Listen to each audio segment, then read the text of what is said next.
everybody, and welcome to Blue Jays Today, where today, everybody, it is the first day of spring training. Let's go. We finally made it. Pitchers and catchers are doing the reporting today, and all over Twitter and all over the internet, we're seeing videos of the boys in blue show up, throwing the ball, catching the ball, including Max Scherzer. We're going to show you guys some videos today of that, and as well, we got Ross Atkins speaking to the media, talking about Vladimir Guerrero Jr.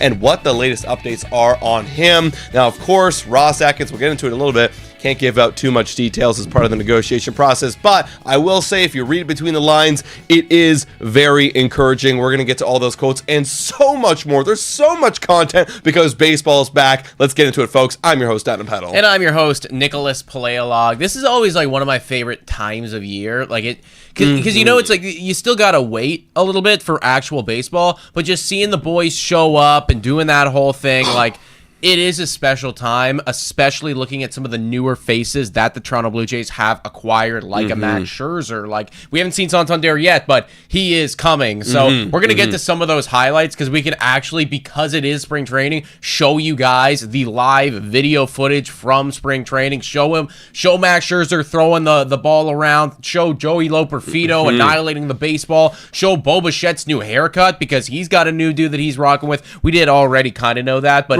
it's neat to see it out there on the field. But before we get to any and or all of that, let's start with the Vladimir Guerrero Jr. extension updates. Yeah, even Jim Riley in here is saying, shout out to Jim Riley, by the way, Ballcap Sports, saying, I need your guys' thoughts on Ross's comments. Well, we're about to give it to you, my friend. Let's start off with that right now. The first big one here. And also, shout out to Hazel May, Keegan Matheson, Shai Davidi, who are all down there right now giving all this information to all of us. So we're using a lot of their tweets right now. What's going on your end? For whatever reason, we went live on a completely other live stream than the live stream we were supposed to go live on. So that's very weird. That's super weird. Don't know why that happened to everybody, but weird. Yeah, like just we'll keep doing it. I'll change around the thumbnail and do everything like that. Yeah, feel free to continue. Okay, interesting stuff right there. Okay, I'll continue on right now, but right here, Keegan Matheson coming out and saying this on Vladimir Guerrero Jr., saying, we've worked extremely hard on keeping Vlad here for a long time. That desire is strong, and we will continue to do that. That was on Ross, just on general Vladimir Guerrero Jr., and he goes on to say, we will be very respectful of Vlad and his desire to have that when talking about the details of the discussion. So we'll be very respectful, and in his desire to have that, we'll understand and respect it, but we will never close that door in terms of negotiation. So obviously that is a very blanketed statement by Ross Atkins, and that's not the encouraging update right here. What I really like to see is this right here from Hazel May. Asked Atkins whether he's in daily contact with Vladdy in his camp. He said this, anything I share decreases the likelihood of us getting something done, which is our goal. Okay, obviously we know that's always been the goal.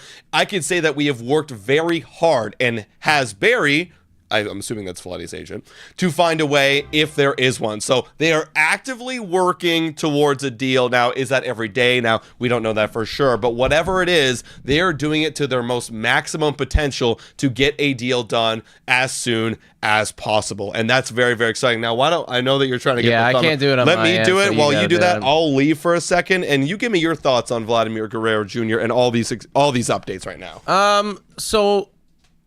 I mean, it's good to hear that they're actively working on it. And, you know, like, I think as Blue Jay fans, like, you're always worrying about what's actually happening with Ross, with Mark behind the scenes, because they are extremely hush-hush about all this shit. And when you look down at the calendar, I mean, we're talking about what? 5 days until Vladimir Guerrero Jr. is going to show up in person at camp. And if you do not have a deal done by then he's going to be hitting free agency. He's going to be going to the open market. So just hearing that they are actively working on this thing and that they are going to all different ends trying to get to the bottom of this, I feel positive about it. Now, granted, you could also look at it as a glass half full type of individual and be like, or glass half empty, excuse me, be like, okay, well, what else is he going to say? You know, and because ultimately it's not like he's going to come out here and be like, yeah, actually, you know, we're just going to leave the table. And, you know, unless, of course, that's what's happening, which isn't the case, right? But I would anticipate that even that if that was going down, there's no way that Ross Atkins would come out here and be like, yeah, sorry, actually, we're not going to be extending Guerrero or doing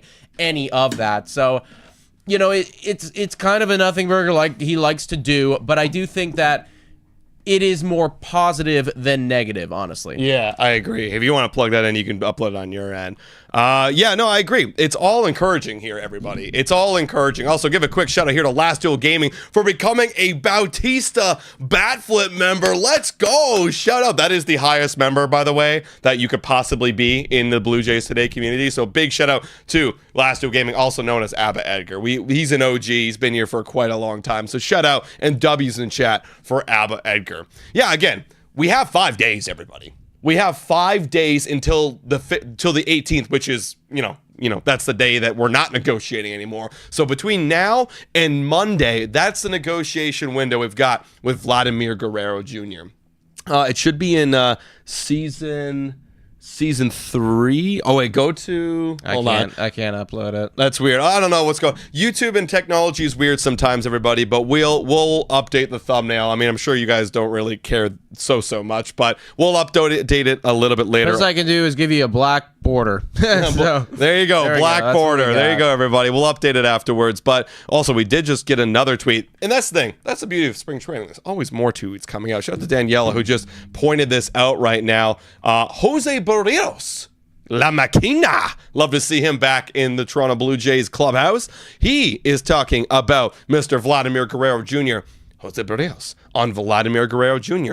He wants to be here. The way he's been talking to me, he wants to be here. Boom, shakalaka. We actually got a couple of questions from you guys. We asked you guys on Twitter to submit your questions to the mailbag, and some of the questions were like, does Vladdy even want to be here? Vladdy doesn't want to sign now, blah, blah, blah, blah, blah. Well, he wants to be here. That's the point, right? He wants to be a Toronto Blue Jay for the rest of his career. Boom. He's been talking to him, and he said that. Toronto Blue Jay fans love him. They want him on the team. That's correct, La Máquina. We do love Vladimir Guerrero Jr. We do want him on the team. It feels like he's destined to be here. But of course, that is that. Everybody could want everything. The Blue Jays want him to be here. Vladdy wants to be here. Will that desire to be a Blue Jay for the rest of your career mean that you're going to take a contract now? Or are you going to wait until free agency? Maybe that bumps up the value that you're not really getting right now. Whatever it might be, it's encouraging that hopefully a deal gets done very, very soon, right? What do you think about La Máquina? I think that we're going to get 32 starts from him, and he's going to be awesome as he typically is. Right. Also, on his comments. I wasn't listening to anything you said, by the way. I was listening to literally none of it because I was dealing with this. But the other stream is gone now. We have this stream. The thumbnail's good. Everything's chill. Dude, if anyone's going to know about Guerrero and the ongoings of Guerrero, I would assume that it would be Jose Barrios. And I guess I'll put it this way. I've never once heard a quotation coming from Guerrero's camp, coming from, external sources, that Vlad doesn't want to be here, right? Like, that's just, it's never, ever been the case. Whereas, with somebody like a Bo Bichette, you could say that, yeah, that has been true. It's like there's been people close to him, friends of his, saying that he has no intention of ever coming back to Toronto once free agency rolls around. And that's his prerogative, and he's allowed to do so. But Vladimir Guerrero Jr. has always been more outspoken than I think a lot of other different free agents, right? Like, even when we were doing that whole Aaron Judge thing, and it was between, the Yankees and the San Francisco Giants and all that stuff, like, there was, you weren't sure. Whereas, like, for Guerrero, it's been like, no, I'm a Blue Jay for life. So, look, if they don't get a deal done, then I really do think that then the management kind of fumbled the bag there. Like, it's so rare that you end up with a star player of his caliber that desperately does want to come back here. So you got to capitalize on that opportunity. Yeah, and it makes me also think about, if they don't get a deal done in the next 5 days or whatever, do I feel more or less confident about going in free agency? I mean, obviously, I don't feel confident ever if Vladimir Guerrero Jr. is open to talking to other camps. But do you think that maybe his intention is still to come back here, but just use the market? Definitely. Like 100% it is. Yeah. Again, and that right there is the risk that if I was him, I wouldn't want to take. Because the only way that you're going to use the market is if you do what you did last year again or better. Because if you have a bit of a decline, I guess maybe, if you're still an all-star and had an 880 OPS, it doesn't change a whole lot.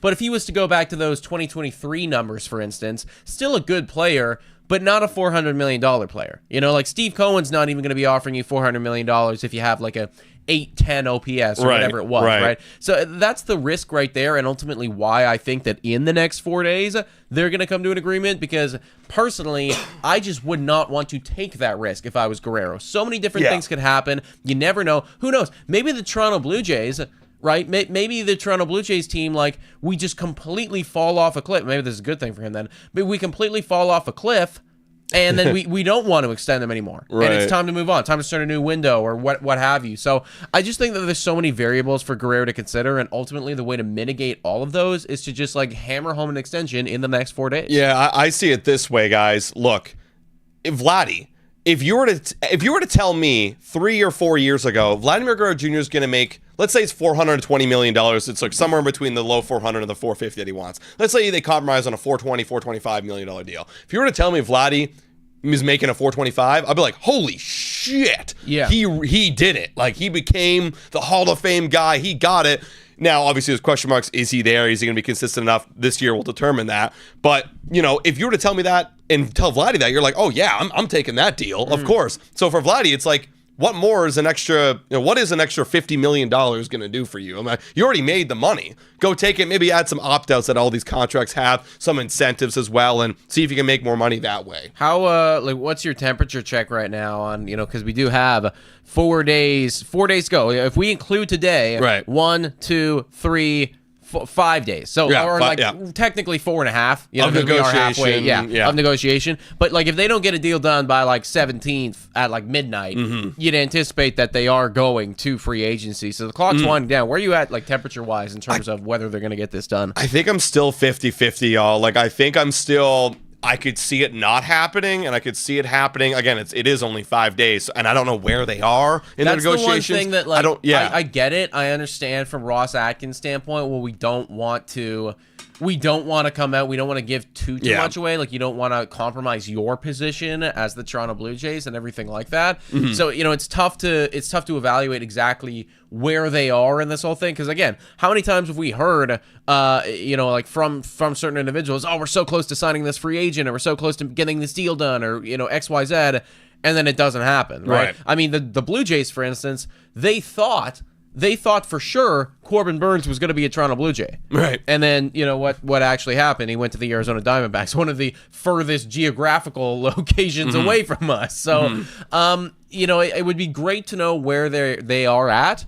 We can make guesses. Like, I mean, think that they're closer. Look, I think they're closer than they were. If they aren't closer than they were, then that's a problem, right? Like, I think they got to be, like, the last kind of reporting is that, like, they're in the $400 million range. That was from John Heyman. If you believe him or don't believe him, whatever. They're in the $400 million range. That's the number that we said that it needs to start with in order to get Vladimir Guerrero Jr. So hopefully after this little media presser, I believe it's done right now, but hopefully we can move on. Ross, get back in your office, get Vladdy on the phone or Barry on the phone, and let's get those negotiations finished. Now, I do want to show you guys some of the highlights from spring training and some of the other stuff that's transpiring. However, we get some questions in the chat right now asking about Alex Bregman going to Boston. We haven't had an opportunity to speak on that yet on this channel. So I do think it's important to give our 2 cents, because obviously we spent a lot of time talking about Bregman, the possibility of him coming to Toronto, that whole thing. Not going to be the case. $40 million a year over there in Boston for, you know, 3 years, getting up to $120 million total. However, he has the right to opt out after both of his years, so he could be a free agent next year. He could be free agent after that if he so wanted to. I mean, I'm disappointed that the Blue Jays didn't get him. I was kind of already on that train that it wasn't going to happen in the last few weeks. It felt like it wasn't meant to be. It does suck, though, that he ended up in Boston Red Sox. Yeah, because we have to face him, 13 times a year and maybe in the playoffs. But yeah, I think Bregman got the bag and honestly probably got overpaid. I mean, $40 million for what he has been doing. He's a good player, but $40 million is quite a lot. Honestly, if I'm Alex Bregman, that's awesome. That's an awesome deal, because especially with the opt-outs too, because if you were getting $200 million, well, you're guaranteed at least $120. Can you, when you're age 33, get somewhere close to $80 million more dollars? Possibly. Or can you opt out and get a bigger bag if you pop off this year? For sure.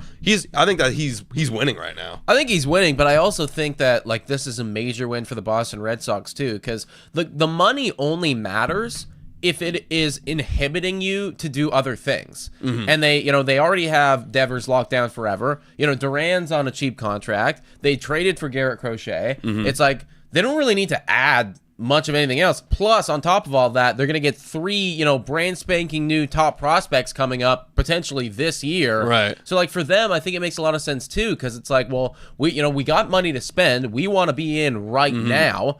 If you opt out, no worries. We're going to have a top prospect fill your spot next year. And if you want to stick around, okay, cool. Like, we're going to be competitive. Yeah, I'm not too familiar with like how their budget and their finances are, but like, yeah, I mean, he's obviously the highest paid player on the Boston Red Sox, and if they can pay for it, that's great. Someone else was saying like, wow, 1 year for $40 million is okay, but for 3, that's a bit of an overpay. And like, yeah, if their player opt-outs, what if he sucks? Well, that's gonna be a terrible contract. But that's always going to be the case, because I think like, well, let's say we extend Guerrero to $450 million.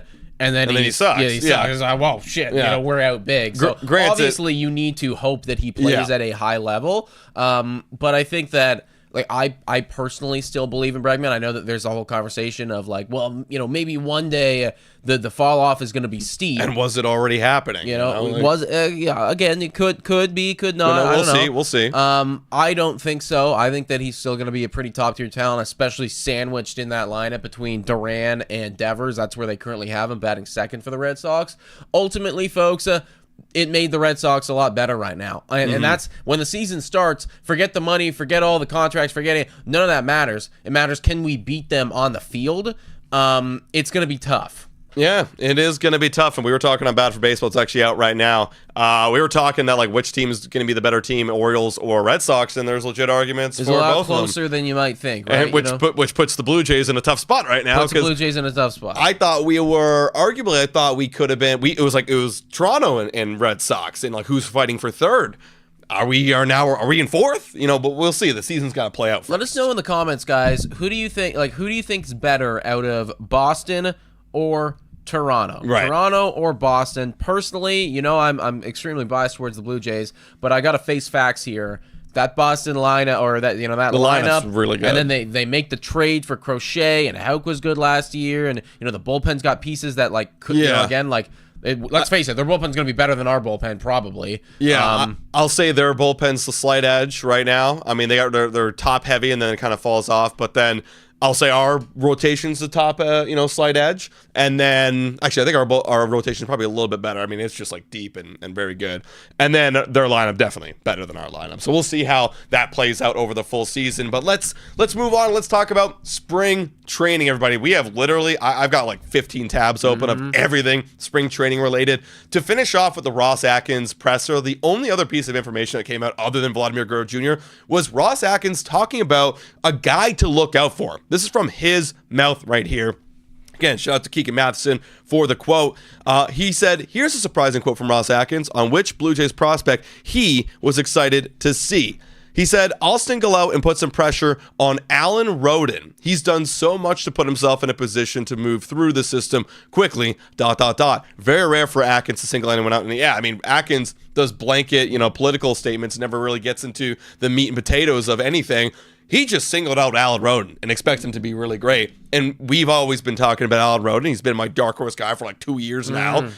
That's a lot of pressure to put on a guy. It's a lot of pressure. It's got to be, I'm sure it's exciting for Alan hearing that and being like, oh, wow, like people are looking at what I'm doing. Because I always wonder that, for some of those minor league guys, especially when, you're competing for a job and there's guys ahead of you, like, how much are they paying attention to me? Are they actually looking at what I'm doing? Like what's yeah, they are, right? Ross Atkins has noticed you, man, and he is thinking about it. So, I mean, Roden, like the shot is there to come up to MLB this year, to, work yourself into a position. We might even have him on the show very soon, everybody. We're hoping to get him on potentially next Monday. We'll see if that works out. I'd love to pick his brain and see where he's at with all this, especially after this quote. But, I mean, we've broken him down. He's got some good stuff, dude. Like, and he acts absolutely, if he figures a couple things out, play at the major league level. Yeah, I mean, his stuff plays well. And again, he's a lefty. I mean, not that that's a problem for us anymore, but that could be a guy that if he does play really well to his full potential, could be a great guy at the top part of the lineup. As you can see in 2024 over AAA and AA, the dude OPS 865. The batting average has always been so high, up in the 300s and low or high 200s. And you also love to see that this guy can provide you some stolen base opportunities. 14 stolen bases over 125 games. That's interesting. Complete ball player there, you know? Complete ball player. 24, going to be 25 this year. It's time, right? I mean, when you look at the Blue Jays right now in their outfield, it is getting a little bit log jammy because you still have Loperfido as a guy, and we're going to break him down a little bit later. Look at his swing. Obviously you just got Anthony Santander. You still have Dalton Varsho. But George Springer, is this potentially a guy that could maybe go and do some DH, talking about George Springer, and then maybe slowly fall out of the lineup depending on how he performs? And Alan Roden comes up and gets a lot of opportunities right there. Does he leapfrog all those guys like Loperfido and Barger and Davis Schneider and go into that position? That's the question. We got to see how the team and how the players play out in order to figure that out. So could be an opportunity. He will get his opportunities, right? Definitely, and especially after this as well. I would anticipate, should Alan Roden come out and have a torrid spring training, there could be a spot for him opening day, right? There definitely could. I mean, on Fangraphs, for instance, they have Davis Schneider on the bench. Yeah, I don't think that's going to be the case again, unless he has a torrid spring training. But that right there's a spot totally open for grabs. Yeah, they literally have Miles Straw, Leo Jimenez, and Davis Schneider. There's a lot of guys in that bench tier. I'll classify it as bench tier. We got those guys, even Nathan Lucas. The only reason why he's center field right now is because Varsho's injured to start the year. But Nathan Lucas, they don't even have Addison Barger or Joey Loperfido or Jonathan Clase. And then they obviously don't have Mr. Alan Roden. So who's going to break out? Who's going to be that guy to join the team? That's what we're going to figure out in spring training. Even Heineman's spot there isn't necessarily guaranteed because who is that? Who is that? Bethencourt. Yeah, you know what I mean? It's so that the second catcher spot. That could be up for grabs right now. Obviously, they like Heineman, and he's familiar with the squad, so maybe they would start him out being that second guy just because they know they're familiar with it. Exactly. But I wouldn't be shocked either way, right? They went out and they got that guy for a reason. Exactly. So, you could see him maybe take over that role at some point. I agree. I absolutely agree. Actually, speaking of the lineup, this is a good thing to jump off right here. We've been talking about it all offseason. We got to move Springer down. We got to change up the order. Is Bo going to be leadoff? Is Vlad going to be batting second? Where's Santander in the mix? Where's Will Wagner? Well, this isn't a spoiler. We don't know, and I guess neither does John Schneider because he's thinking the same thing. This was from Shai Davidi. Quick notes, John Schneider also had a presser this morning, right in the morning, so there's a couple quotes from him in this entire live stream. When talking about the Blue Jays changes, he said, on paper, we're better. Obviously, I think we can all agree with that. On the batting order, 1 through 9 is kind of an open book right now, really. So, we can give our best projections, but what that also means is I think he's starting to realize I cannot be putting George Springer at the top of the lineup. And maybe he's playing a little bit safe and just saying anything's open because maybe encouraging some guys to break out and maybe go in that top part of the lineup. But I think he's seeing the writing on the wall too, like we are, and can't bat George leadoff anymore. My perfect, at least starting lineup. I'm not gonna go too deep with it because, God only knows who's gonna be on the team. 5 through 9 or whatever. But I would have it Bichette. I'd have it Guerrero 2, and then Santander 3, and then after that, it's all right, who's playing good? Yeah, exactly. That's where it comes. Where are we at now? Who's hitting the ball? Yeah. Who wants to go and hit the ball, right? And I think actually on Fangraphs they have Will Wagner. Yeah, they have Will Wagner slotted in that 5th spot. Obviously they have George Springer lead off. So Will Wagner, that's a guy that everyone's been talking about as do you bat him for? Because really looking up and down the lineup, who has the potential to have the most hits of anybody that's left after Bo and Vlad? And it's not that. Yeah. It's I don't know. That's freaky. Yeah. That's freaky, right? So maybe it's Will Wagner. And, there's also another update on Will Wagner where maybe there's a way we can get him in lineup because Will Wagner came up as a second baseman. And right now they have him slotted in as DH. And that's super cool that they have him DH and whatever, but he lost a job playing second base when they traded for Andres Jimenez. There's talks maybe he can play a little bit of third base, but something really interesting that I saw today, and I wanted to bring up this little nugget. Let's see if I can find it up here. They had Mr. Will Wagner working with Don Mattingly on first base. He was wearing a first base glove. They were going over some tips and techniques. That's interesting because we were talking all offseason. While if they get Pete Alonso, you'll have a little split right there between first base of Vladimir Guerrero Jr., Pete Alonso, and DH. Well, what What if this is the first baseman? That'd be interesting. Obviously, first base is very hard. Maybe he doesn't play first base too often. Maybe it's just a precautionary thing. Maybe Vladdy gets hurt or he needs an off day. Someone's got to play first base because I really don't know who else could play first base on this team. If it, other than Vladimir Guerrero Jr., maybe it's Will Wagner. That'd be cool. I mean, like, ultimately, in a perfect world, everyone plays every position at 100%. Yeah. You know what I mean? Like, that would be if you didn't even matter where we put you, you'd still play it at the highest possible caliber. Right. And I think with a guy like Will Wagner, one thing that we've run into a lot with some of these younger dudes and the prospects and stuff is that they're kind of stuck in one or maybe two positions. And those positions are filled. So they never get playing time because, well, we have Bo Bichette at shortstop, and what do you want us to do? Like, not play him? Yeah. Sorry, like that's his spot, right? Yeah. And, for the most part, it's been Guerrero at first, and that's where he goes, right? But the more positions that you have under your belt, the more opportunities, like, as the season progresses, you will find yourself in the lineup. And I think that they're probably, like, this is one of those things where, well, we like Will Wagner a lot. We want that bat in the lineup as much as possible. So, on the off chance that, we need somebody to be at first base this day, whatever, Willie's got it. Yeah, and I like it. I mean, we traded away Spencer Horwitz, so we need somebody. And again, that's a clear role that's missing, and that's actually a role that I wasn't even thinking about. But yeah, a backup first baseman DH. Like, if you're good, you're gonna get in the lineup regardless, right? So we'll see what happens with Willie Wagner. Shout out to the Hobby Buster 86 for subscribing. Guys, if you haven't already, we've got almost 450 people in this live stream. Hit that like button and subscribe to Blue Jays today, because we're gonna be covering the entire spring training and, of course, the regular season and literally everything Blue Jays. I mean, we're called Blue Jays today for a reason. We post every single day. Some people don't like that we post every single day, but if you enjoy Blue Jays news and content every single day, we're your spot to be right now. Yeah, if we can get up to 100 likes, that would be sick. Let's transition. I want to bring this up real quick. I know that we were going to talk about him a bit later, but they just posted some photos of Max Scherzer in a Blue Jays uniform. Blue Jays? And they're fucking sexy, dude. Oh my. Yeah, like, this is I don't know if I've ever, like, been more turned on just looking at a Blue Jays uniform. This is actually crazy. Oh wow, look at the Oh, I'm going to be stealing these. Sorry, Blue Jays. Yeah. This is some good quality stuff. Yeah, man. Wow.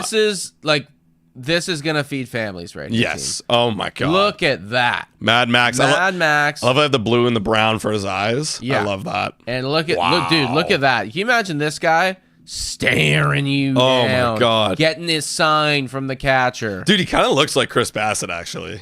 There's a part of me that was like, dang, that kind of looks like him. Him and Chris Bassett, man, they're gonna be fun to watch this year. Can you imagine those guys chopping up shop? Like, that's gonna be so cool, man. I can't wait. And yeah, speaking of the devil, we actually got some video. If you want to see some video, here you go. Mad Max pitching. He actually, in this video, if you go check it out, Keegan Matheson tweeted this out. He throws like a bad pitch and he's like, ah! He like verbally screams out. I love it, man. I think that was it right there. But I love it, man. This is good to see. Mad Max, I think, is going to boost up this rotation. And actually, funny, I actually didn't bring this one up. And I'm going to talk about it in my video room coming up this Saturday. Guess who was the first person to walk with Max Scherzer back to the clubhouse? Guess who it was? The first person to walk right next to him. Bowden Francis was seen walking with Max Scherzer going back to the clubhouse, man, because that boy is determined. I mean, if I'm a guy like Bowden Francis, we think he's young. He's actually almost 30, but he's on still on a pre-arb contract. If I'm a guy and I just broke into the league, had an awesome year in the second half, what better source of information than a guy like Max Scherzer? I mean, try to put it in perspective for, like, your own lives and stuff, right? For us, well, we're content creators, all right? If I show up to a place and I see Mr. Beast, like, standing over there, you think I'm not going to want to go talk to that guy and be like, tell me what you know, like, let me hear about this stuff, right? It's natural, and for somebody like Bowden Francis, like, this is his guy, that it's like, oh my God, you know everything. If I could do half of what you did in my career, I would be an extremely, well resumed pitcher, right? Like, of course, that's what he's there for, dude. Like, yes, he's there to come and pitch some innings, and, honestly, we're going to get extremely fired up the first Mad Max start. Like, obviously, we're going to be live for that game, regardless of when it is. Like, we got to watch Max Scherzer, like, tear down whoever it is that he's up against. But on top of all of that, it's that additional layer that I think is really going to make the difference of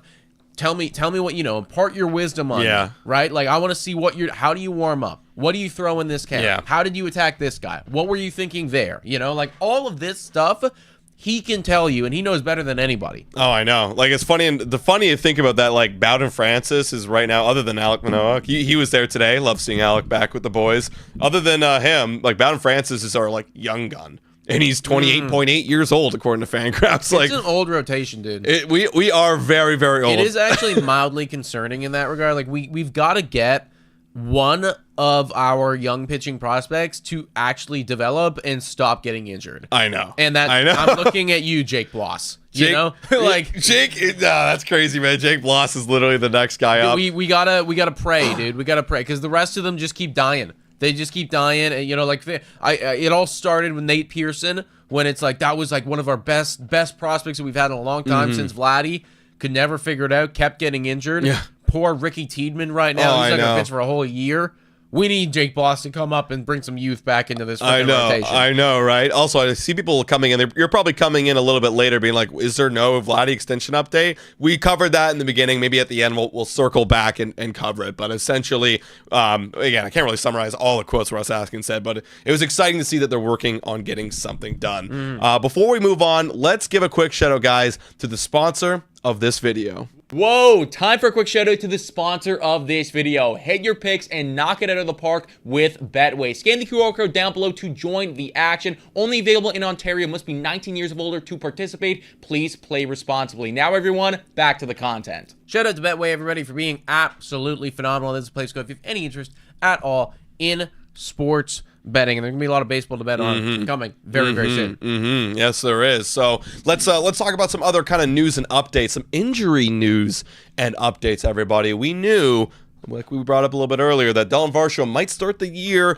on the IL, or maybe hurt, maybe makes the roster, and it's just day to day. We'll see how he progresses in his injury, but here's something encouraging. At least Dalton Varsho can still hit home runs in batting practice. No, and listen, that's actually extremely encouraging. Yeah. Keegan Matheson was tweeting this out and saying that he's working, like looking okay. We were getting beers with our buddy from the Walk Off podcast, Scott, and he brought this up, and it's like, we haven't heard anything about Dalton Varsho and this injury. We just heard that like he might not be ready for opening day, right? But you know, like they've been extremely tight-lipped about what's going on with Dalton Varsho. So you know, there was a thought between all of us when we were talking about this, like, what if this is actually like kind of serious, right? And we're just not hearing anything about it. To hear that he's out there smacking the baseball around, you know, throwing, probably running around a little bit, this is all good signs. Yeah, right? These are the signs of somebody who could be ready to go in a month and a half. Yeah, and for spring training too, like, look, if he can hit home runs in batting practice, you can be a DH, you know, and like Keegan alludes to right here,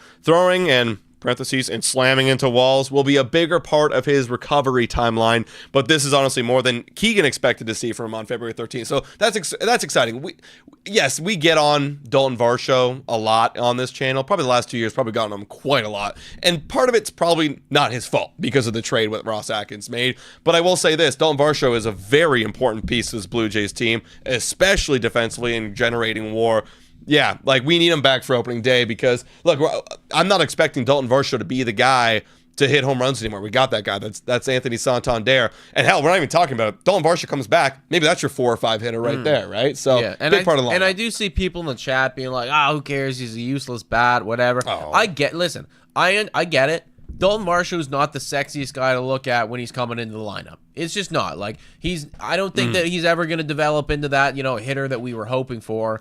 But it's the stuff that you don't see happen, like the drops in the outfield, you know, balls that should fall as hits that he's still catching and making outs on. That's really important. He commands that outfield now. He's the captain of the outfield. And having that guy out there who saves like, 18 runs a year or whatever it was last season, that's important. You know, that is important. Yeah, I mean, I'm looking at the lineup right now. I mean, I can actually compare him directly to some guys. Who's better bat? Who do you think is going to be better bat this year? George Springer or Dalton Varsho? That's actually a great question, and I do not know the answer. Like, I would probably put my money on Dalton Varsho. I mean, I think they were equal last year, like very roughly. But then again, who's the better bat? Alejandro Kirk or Dalton Varsho? I don't know. That's pretty close too. That's also close.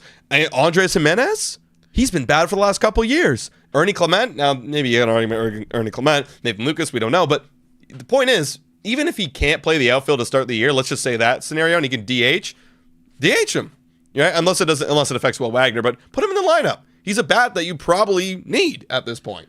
Maybe. I mean, I hear what you're saying. However, if the bar is George Springer, I don't know if that's a great bar to be. Listen, we're here. Okay, this is our team, and he's a top 9 hitter on the Blue Jays, whether we like it or not. And you want to put his bat in the lineup and get him some ABs, right? Keep him ready for when eventually he does play every day center field. So that's kind of the update right there on Dalton Varsho. Now I know there's another update. Yes, on Eric Swanson. This is the first kind of little concern. We have to see how it develops, of course, but it's never good to hear that Eric Swanson had a little forearm fatigue and maybe a little bit behind, but he's optimistic that there's enough time for him to be ready for opening day. That's from his mouth. So obviously he's not going to say, yeah, I'm not going to be ready for opening day, but he's optimistic. We need Eric Swanson to be healthy and give us Eric Swanson of the second half last year. Obviously, we know everything about Toby and the thing that happened to him last year, his son, in spring training, and then also Eric Swanson's injuries that gave him a little bit of delay. But the point being is we need Eric Swanson to be ready for opening day, because if we have any delays or injuries, we might see a repeat, and that's scary. Yeah, dude. Like the bullpen last year, like this is something that a lot of people forget. Walking into last year, we all thought that our bullpen was great. Yes. Because the season prior, it was actually really good. Like we thought that we fixed the bullpen problems. And that obviously wasn't the case. And I think a large part of that was because we started the year off with several injuries. Swanson was dealing with some stuff, some family issues too over with Swanson, so his mental wasn't necessarily all the way here. Romano was hurt. And then you had to move every single person up in that bullpen to positions that, they probably weren't ready to handle. And everyone was getting a lot more work. So then they started getting injured. And then we started seeing poor performances. And it all just snowballed into the shit show that we saw at the end of the year, which ranked us 29th in all of baseball, just ahead of the Colorado Rockies. Not a spot where you want to be. We cannot get behind the 8 ball early with that bullpen. I think that they've done enough to allow themselves to be able to weather the storm of the season, but a bunch of injuries at the beginning, like that's the type of shit that is going to derail you for the whole year, because then some of these other guys are going to have to work that much harder in roles that they're not ready for. Then they're going to be fatigued. Then they're going to get injured, and it just goes on and on and on and on. So yeah, fingers crossed that Swanson will be 100% coming opening day. Absolutely, because look at that right there, that top 4. If everyone played to what we expect them to play, Jeff Hoffman, Chad Green, Jimmy Garcia, Eric Swanson, that's a very nice top 4 right there. That's a top 4 I can actually get behind and say, this is a good enough bullpen to be like at least average in the big league level. And the bullpens are so volatile. Like we saw it last year. They fly up and down all over the place because of the limited innings that they actually pitch. And that puts everybody in their place, right? Like Brandon Little, Nick Sandlin. That's an interesting guy that we never really talk about. Yeah. What are we going to see from him? We know what Brandon Little is. You actually broke it down in a video recently about the lefty. We know that he's going to be the specialist there.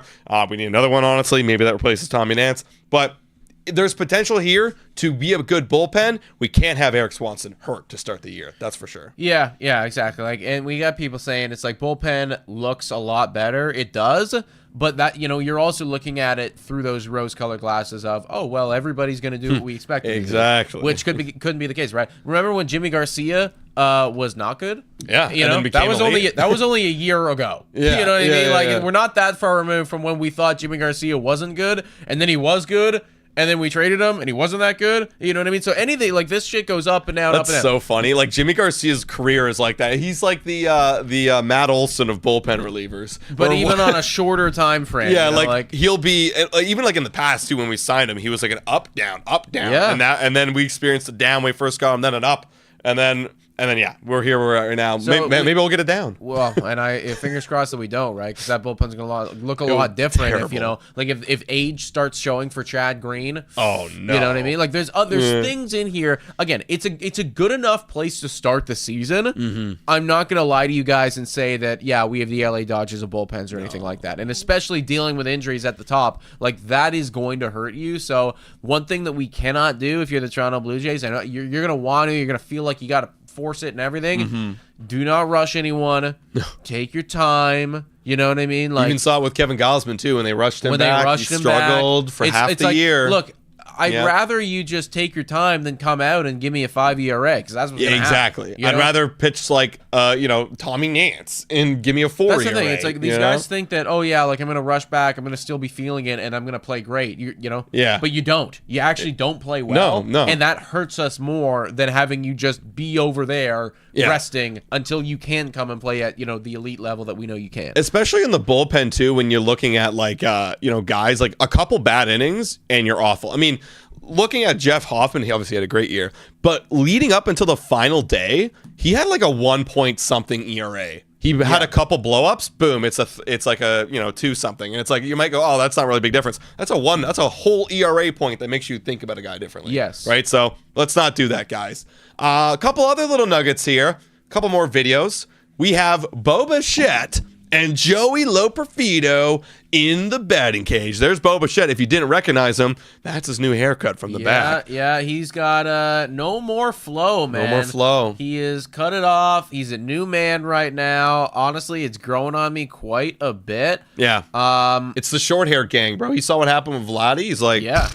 I gotta join that train. Exactly. You know what I mean? Like the boys are growing up right now. This isn't like the Blue Jays babies anymore. Like they're men. We got men out here, Oh, wow. And Bo Bichette has got to be in for a big year, dude. Like he knows that it is put up or shut up time.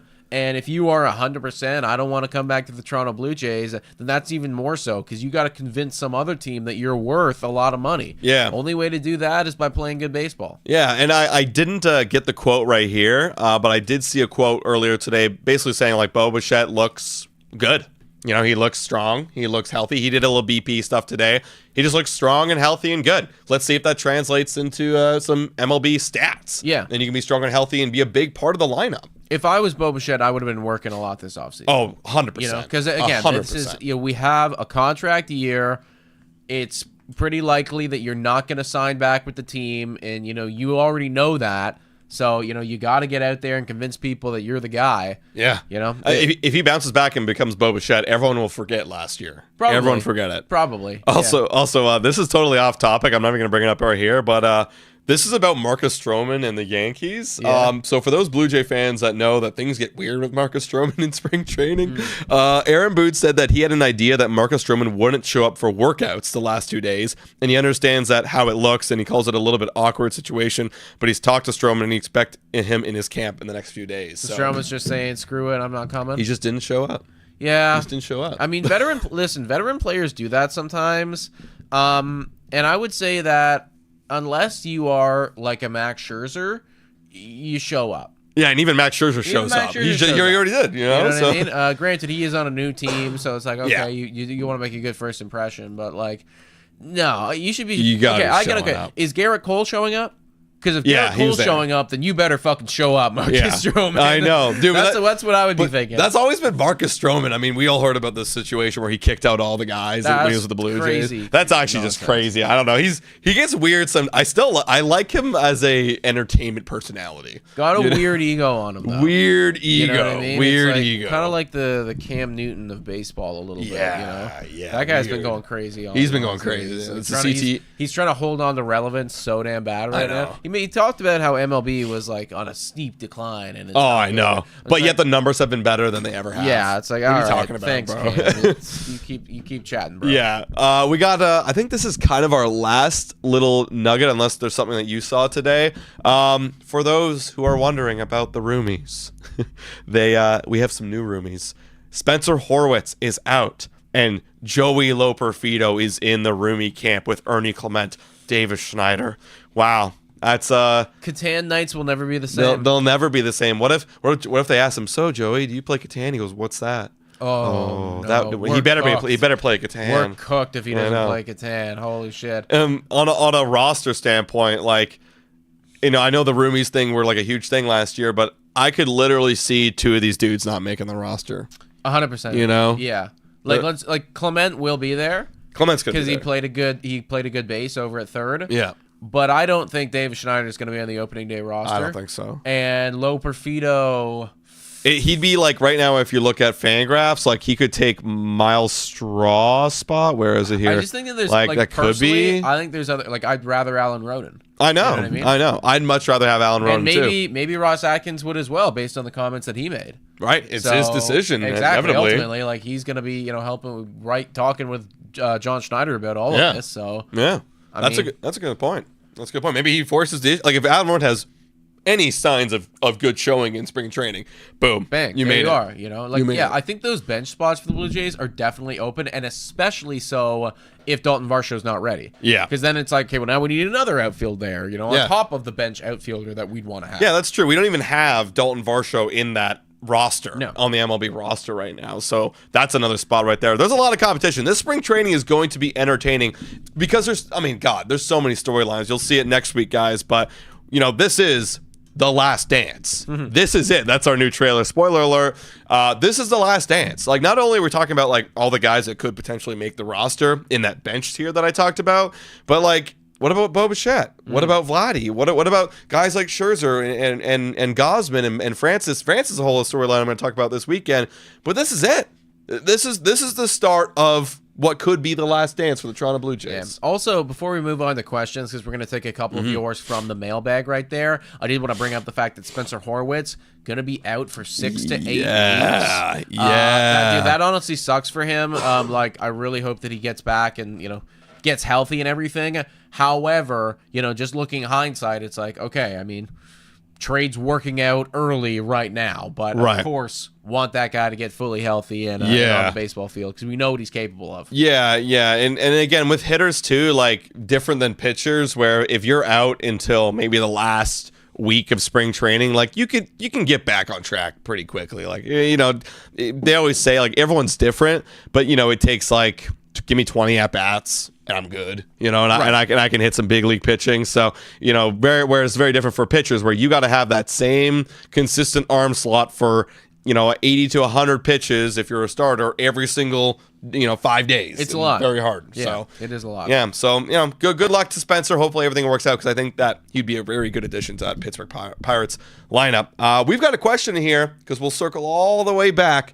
to the whole Vladimir Guerrero Jr. conversation. This one comes in from Jay asking, do you think it's possible Vladdy has his mind set on free agency regardless of the contract? I feel like in his position, maybe he wants to go get more and see how the Blue Jays do this season.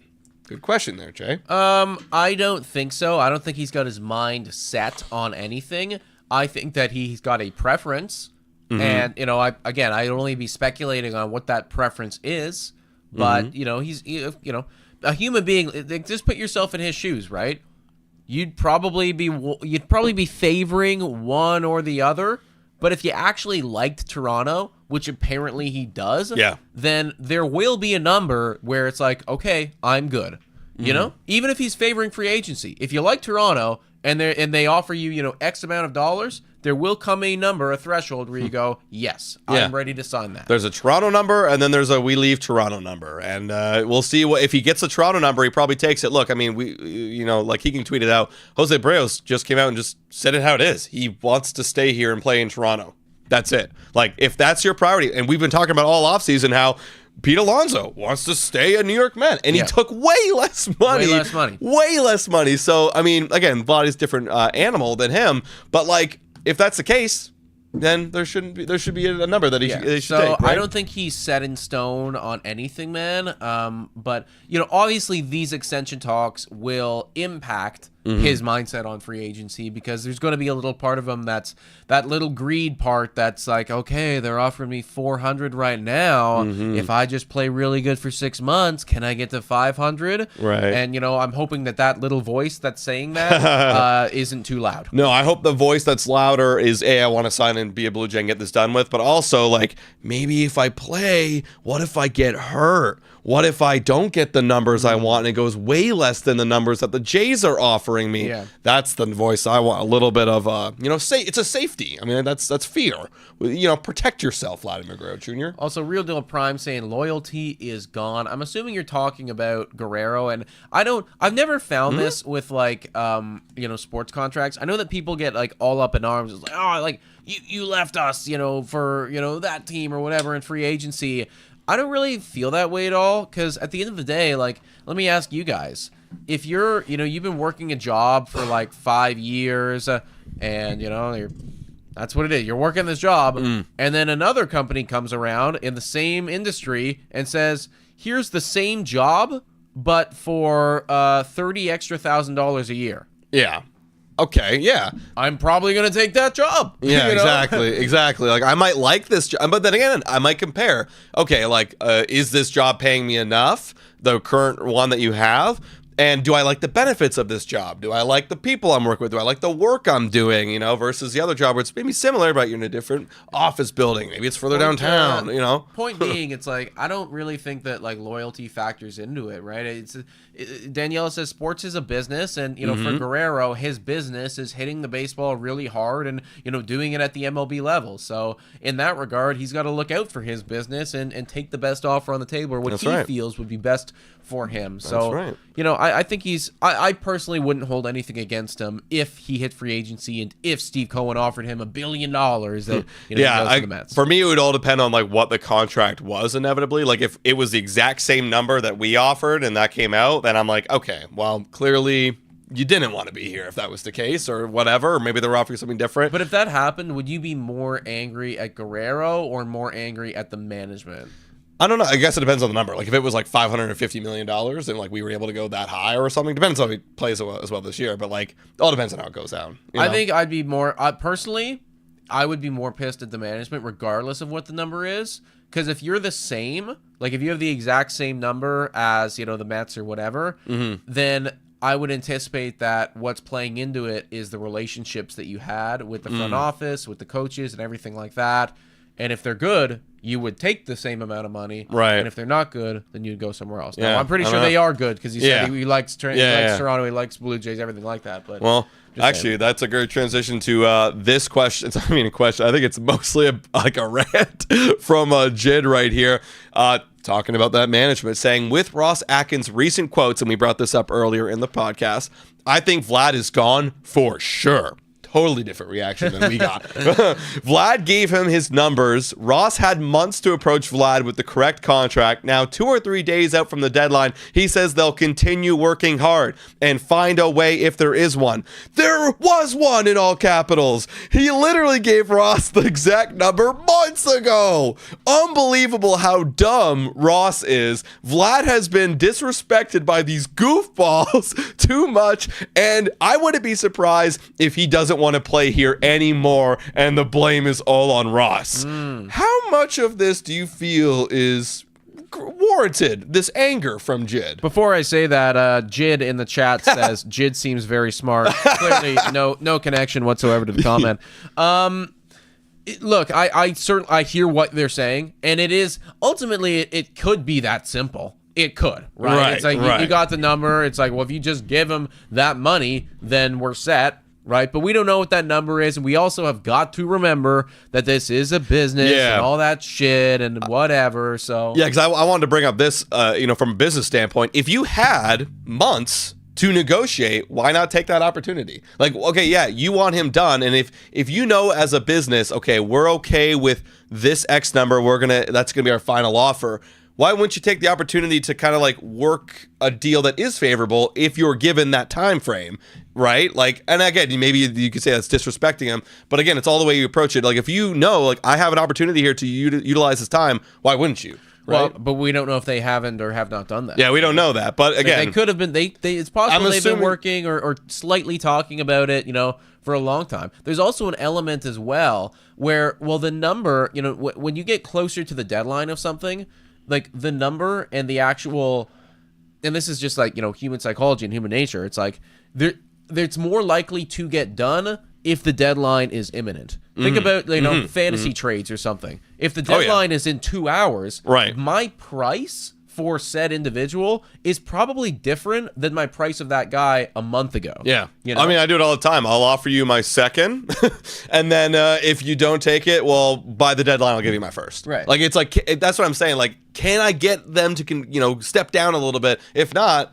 we'll see what happens. So I hear where he's coming from. I'm frustrated too that like it hasn't been done already as well, but I do understand the process, the negotiation process, and I'm still holding out a 50-50 hope that it gets done. Because I think we always look at this as in like, oh, the deadline's coming. The Blue Jays, they have to act right now or else they're going to lose Guerrero. Right. I mean, let's think about it from Guerrero's standpoint. is he also nervous about the deadline? That Right. would mean that, that risk that we're talking about, he's taking it now. He's got more to lose than the Toronto Blue Jays do, right? Because if he gets injured or if he plays bad, then, oh shit, I'm out of all of that money. So the pressure is also on him as we're getting closer and closer to that deadline to get the deal done. So honestly, like, that's why I think it's going to come down to the deadline, and, why negotiations might not have been as, as moving a couple months ago as they might right now. Right. I hear that. So, like, that's all the Vladimir Guerrero Jr. stuff. And if you're wondering what, Jid was referring to in terms of comments, basically, Ross Atkins was saying it's encouraging and we're working really hard, but that's, at the end of the day, that's all you can really say. Let's talk about a kind of transition topic right here. Just a quick little nugget here, because I know you just recently made a video on this. If the Jays, this is from William Abbott, by the way, shout out to William Abbott. If the Jays were to go out and acquire some sort of left-handed pitcher, who would you want them to acquire? Now, I think, and actually Ross Atkins, while we were on this live stream, doubled down and said, we're going to acquire via trade. So the options are plentiful. Right. Like, really plentiful. But realistically, we don't have any, there aren't any top end lefties that are available to my knowledge, either via trade or via free agency. So honestly, we'd have to go make a trade if we were to get someone right now, just someone that is honestly in the level of Brandon Little that can go and replace Tommy Nance. Because again, you got to think about what are our trade pieces. They're all these middle infielders, second basemen, that aren't going to probably command a top level guy. And honestly, I kind of want to save a lot of those guys until the trade deadline, where maybe those lefties start becoming more available that weren't available right now, burning those pieces. So for right now, if you already get something, give me something, just a filler option as a lefty.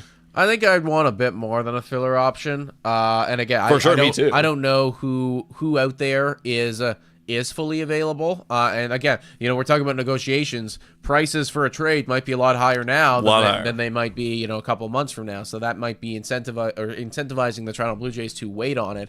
I would say that I would want a lefty in the bullpen, somebody similar caliber to a Jimmy Garcia. Somebody that can come in a high leverage point, because I just worry, like, I look at Brendan Little right now, and you get somebody like similar to Brendan Little. Like, I don't know if Little's the guy to come in and stare down Juan Soto in the eighth when we're leading by one, but we need a lefty in here to handle this guy or what have you. Right. Like, we need to have somebody that can handle a high leverage spot. I think, throwing from the left side. However, of course, it's going to be more difficult to acquire somebody like that now. That's kind of my point, is like, I think right now there aren't those guys available. Obviously, I would give me fucking the best left, give me Josh Hader, you know what I mean? But like, that's going to be a very difficult thing to acquire. We don't need Josh Hader, but somebody like a Jimmy Garcia. Is there somebody like that out there that could be okay, but has also had problems in the past? I'm sure there's got to be someone. There is. Like I think those guys will probably come more readily available like come trade deadline. And that, like, my thinking right now is like, they might be okay with just rolling it out. I mean, people bring up Ryan Yarbrough, maybe bring back Ryan Yarbrough, lefty, whatever, right? But like right now, it's like they're kind of comfortable going in a season. Let's see where the problems lie, and then because we don't have many chips to burn right now, let's wait till the deadline where, to your point, it might be cheaper, and we can start burning with those chips and get what we exactly need. Potentially, yeah. I mean, I would like to see them, because I do think we do have a couple chips to burn. We do. I agree. That's the infielders right there. Yeah. So I wouldn't mind seeing them make a decision on one of those infielder guys, Bauer, Jimenez, somebody, and flipping them for for instance, could you on a rebuilding squad? I'm just going to single out the Pirates here, for instance. Could you trade them, Addison Barger for the Jimmy Garcia of lefties? If it's like a 1-year deal, yeah, possibly. Maybe. Possibly. I don't know. Like, I don't think that's impossible. That's not out of the range of possibilities. No. Like, if they want to build around some young guys or whatever, it's not impossible. We'll see what Ross Atkins can cook up. Either way, though, like, we do need it. Yeah, for sure. Yeah, like eventually it's gonna be a problem unless for whatever reason some righty breaks out and has like lefty righty splits reversed and they're just dominant against lefties. Maybe they got some like weird ass change. We're gonna need that. Yeah, we're gonna need that. Something like that. Dude, that. Actually, Trevor Richards. You guys remember Trevor Richards? Like we need someone like Trevor Richards where that changeup is just disgusting against lefties. So when he was on, he was on. Oh, he was awesome. He was off. He was off. Because those changeups were hangers, and obviously everyone's fucking sitting on the changeup, so we'll see. But everybody, that is the latest Blue Jays spring training updates and Vladimir Guerrero Jr. updates. Honestly, lots of stuff are going to be coming out in the next few days. We have our Blue Jays Today show tomorrow. Honestly, very similar format to what we're doing right now. Hour-long show, just shooting up the shit. So if anything else comes out, we'll be here live right here on Blue Jays Today. So make sure to hit that like button and subscribe to the channel. If you guys want to become a YouTube member, shout out and thank you to all of our current YouTube members. You guys are awesome. Thank you so much for watching, everybody. And as always, Go Jays, go!